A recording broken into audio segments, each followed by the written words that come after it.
जय श्री राम। सनातन भक्ति वाणी में आप सभी भक्तों का हार्दिक स्वागत है। आज हम श्री रामचरितमानस के बालकांड के दोहा 121 से 125 का भावपूर्ण अर्थ जानेंगे।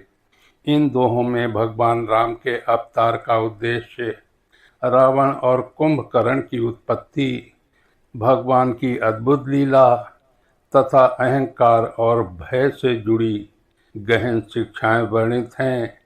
इन दोहों के माध्यम से हमें ये समझने का अवसर मिलता है कि भगवान की प्रत्येक लीला के पीछे जगत का कल्याण छिपा है और सच्ची शांति केवल प्रभु भक्ति में ही प्राप्त होती है।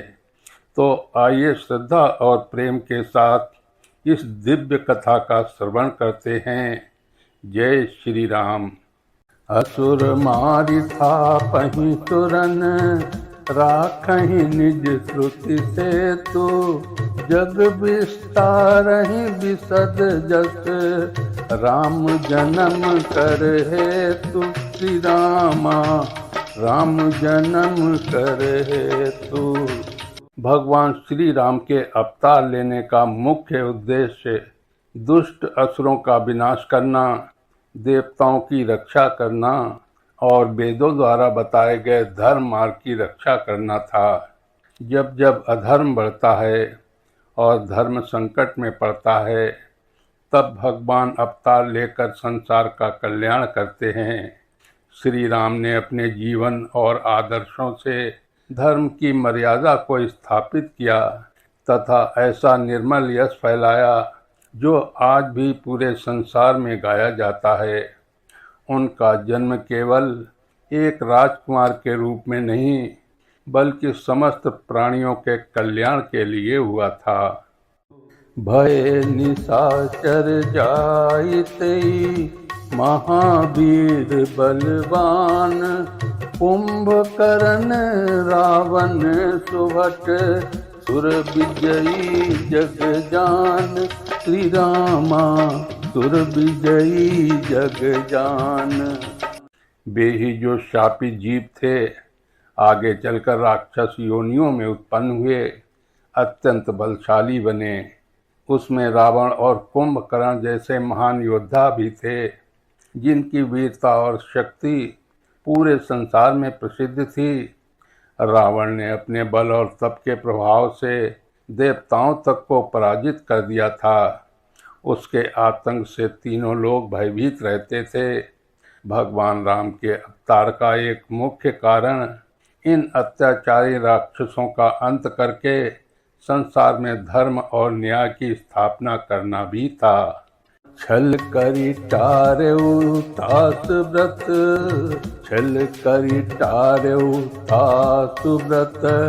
प्रभु सुर कारज कीनी, जब तहि जान्यो मरम तब। श्राप कोप करि दीनी। श्री रामा श्राप कोप करि दीनी। भगवान ने देवताओं के हित के लिए एक विशेष लीला की। उन्होंने छल पूर्वक एक तपस्वी का व्रत भंग करवा दिया ताकि देवताओं का कार्य सिद्ध हो सके। जब उस तपस्वी को इस रहस्य का पता चला कि उसके व्रत में बाधा भगवान की योजना से हुई है, तो वो क्रोधित हो गया। उसने श्राप दे दिया। यह प्रसंग बताता है कि भगवान कभी कभी लोक कल्याण के लिए ऐसी लीलाएं करते हैं जो सामान्य बुद्धि से समझ में नहीं आती। उनकी प्रत्येक लीला के पीछे संसार का कल्याण छिपा होता है। बोले बिहसी महेश तब, ज्ञानी गूढ़ न कोई। यही जस रघुपति करहि जब, सो तस ते ही तन होई। श्री रामा सो तस ते ही तन होई।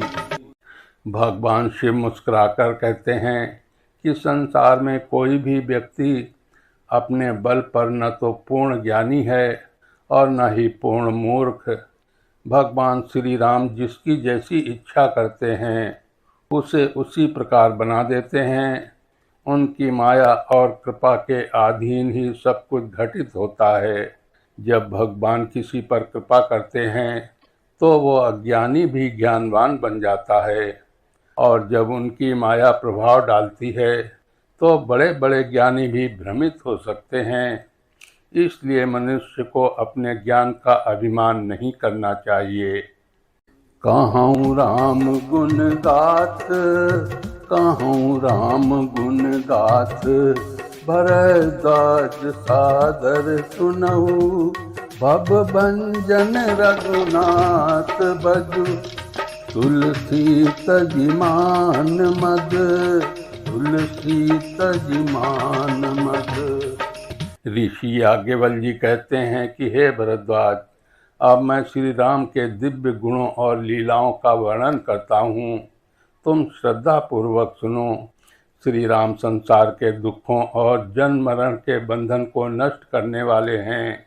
गोस्वामी तुलसीदास भी यही उपदेश देते हैं कि मनुष्य को अहंकार, अभिमान और घमंड छोड़कर भगवान रघुनाथ का भजन करना चाहिए।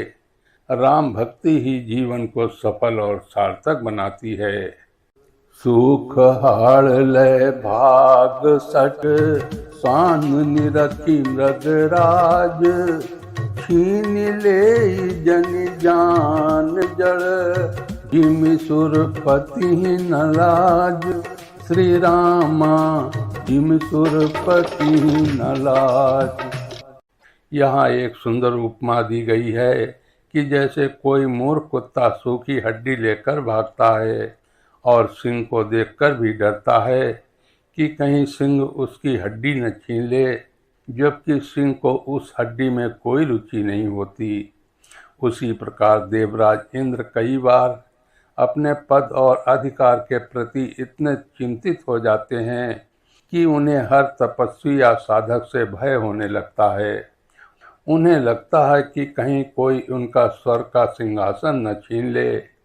ये उनके भय और असुरक्षा की भावना को दर्शाता है। तुलसीदास जी इस उदाहरण से बताते हैं कि जो व्यक्ति पद और अहंकार में फंस जाता है वो बिना कारण ही भयभीत रहता है। मेरे साथियों, रामायण के 5 दोहे और उनके अर्थ अब यहीं पर समाप्त करता हूँ। जय श्री राम।